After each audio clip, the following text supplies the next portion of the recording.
Off to a little bit of a late start, but I want to welcome you to our third annual Bisexual Book Awards. Woohoo!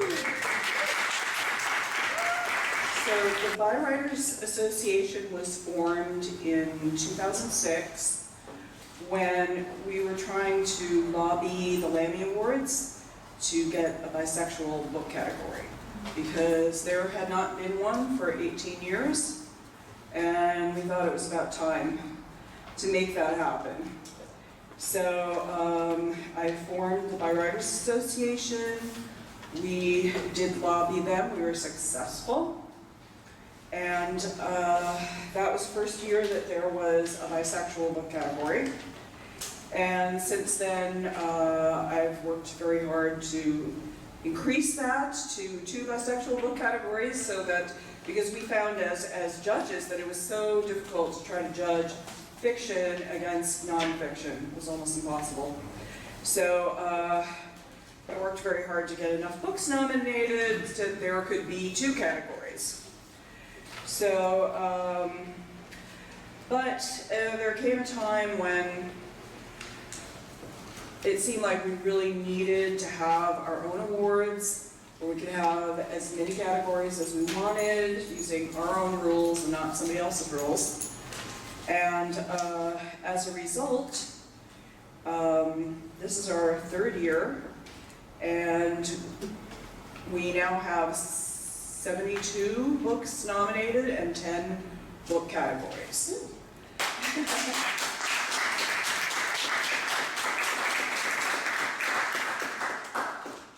So, I mean, the first year that we started with the 1 bisexual category at the Lammy Awards, we had 10 books, which was the minimum you needed to have a category.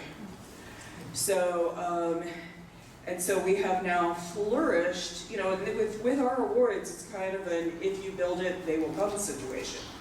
Because we have more books nominated to us than in the bisexual categories than what the Lammys ever has, or any other awards for that matter. So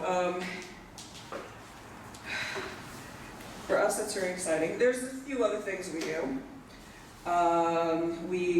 The Bi Writers Association, also known as BWA for short, we organize the Bisexual Book Awards, the Byline's Multi-Arts Reading Series, which is kind of what we're doing now. It's just been conjoined like Siamese twins to the awards.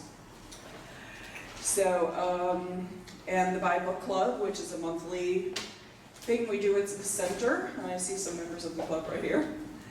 And in fact, right now, we have just finished Recognize, which we were doing for, like, I don't know, 6-7 months. And now, for June, we are doing She of the Mountains by Bisexual, right over there. That's our next book. So, what are some of the things? So we're the foremost voice promoting bisexual books, by writers, bisexual writing, and by themed arts and culture in America. We work to dispel myths and stereotypes about bisexuality and promote bi visibility. We've organized readings, panels, a summit, film programs, educational workshops, and in-service trainings. We had some programs over at NYU last fall. So we provide networking email lists for bi writers and readers, book lists, educational handouts, some of which are up front, but there's more on our website. We have a media guide. We have resources for bi writers and just bisexual people in general. So I encourage you to check out our website at biwriters.org and, you know, just sort of explore it. And so we have writers, our membership includes writers in all genres: journalism, fiction, nonfiction, poetry, songwriting, erotica, plays, TV and movie scripts, basically a little bit of everything. And we're starting with Courtney Moreno, reading from In Case of Emergency. And here's my Okay, so Courtney Moreno's award-winning writing has been published in LA Weekly and Best American Non-Required Reading. She received a BS in molecular biology from the University of California, Berkeley, and an MFA in creative writing from the University of San Francisco. During the 10 years in between, she worked as an entomologist's assistant, lab technician, clinical research coordinator, stagehand, set carpenter, modern and aerial dancer, EMT, and field training officer. Sorry, I'm going blind. She lives in San Francisco. Wow, she came out all the way out here for us. Fantastic. Okay, Moreno will be reading from her debut novel, In Case of Emergency, which features a young female EMT named Piper Galligan, whose experiences as a rookie break her down and open her up as her genuine urge to help patients confronts the daily realities of life on the back of an ambulance. And Courtney, come on up.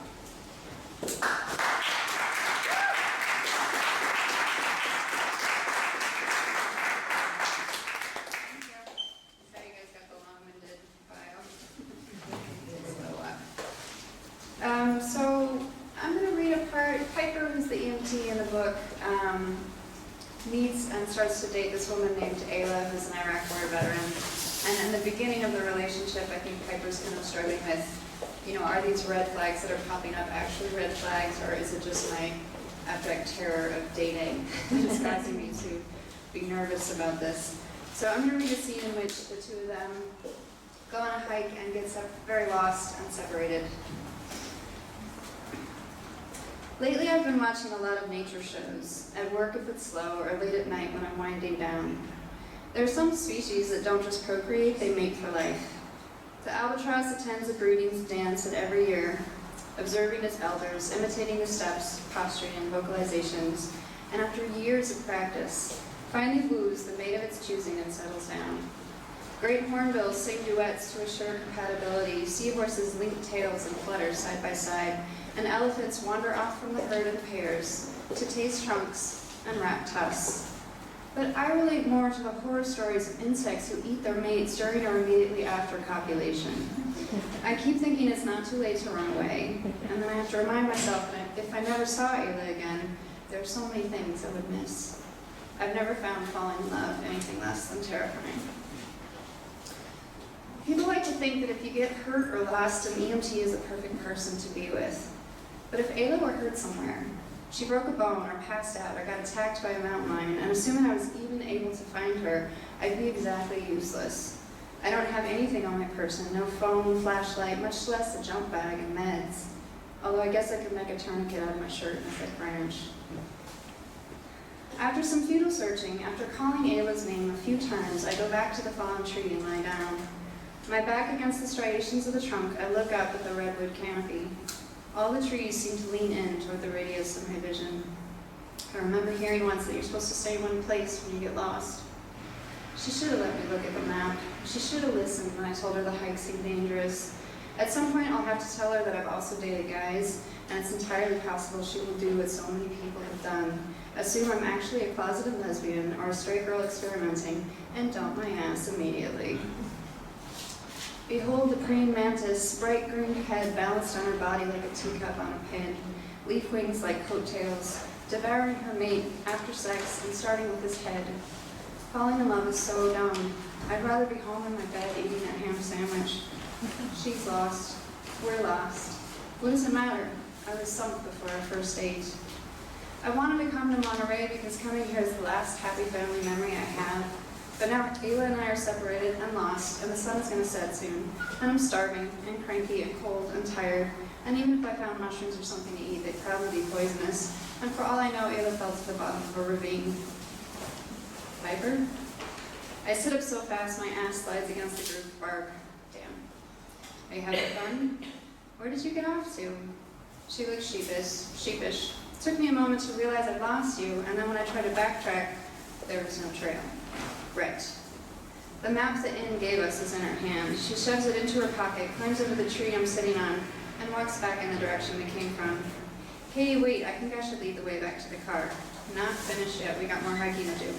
What? But we've already gotten lost once. Don't be a quitter, you call that getting lost? The ocean's just this way. When she finds the fork in the trail again, she veers down the steep slope. Fuck that, I yell after her. She turns around, startled, her arms stretching out to the sides to catch her balance. Excuse me? You haven't let me see the map even once. It's gonna get dark soon, and I was worried about you, Ayla. I thought you were sick or in trouble somewhere, and all you've been thinking about is a stupid hike? She stares at me, her expression is thoughtful. Do you really want to do this? My hands are throbbing. My head hurts. Do what? Ayla makes a looping gesture with her finger that ends pointing at the sky. This. Climbing back up to where I'm standing, she digs the map out of her pocket. Here. The folded paper in her offering hand is a creased, once glossy brochure. I take it from her, mumbling thanks. She's very close. Her face is scrutinizing mine. What's going on? Wrapping her hands around my wrist, she shakes my arms, causing my elbows to flop in their joints. What do you need right now? Are you hungry? I've got something, I think. She fishes out a bag of trail mix, obviously bold. The raisins are a pale version of themselves. The inside of the bag is plastered with the dust of peanut skins. Well, sorry, that's not too appealing. But I take a handful and shove it in my mouth, and it's delicious, crunchy and stale and sticky in my throat. I can't look at her. The inside of the brochure reveals a green oval with crisscrossing trail lines, but no landmarks. The back is an advertisement for perfume. It says there are spectacular views, Ayla says. I thought it would be nice to see something spectacular. You don't care about the views, I say slowly. No, I don't. What I want is to finish this hike, because now the whole thing is pissing me off, but if you don't want to, we don't have to. Ayla, there's something I should tell you. Should have told you. I'm bi.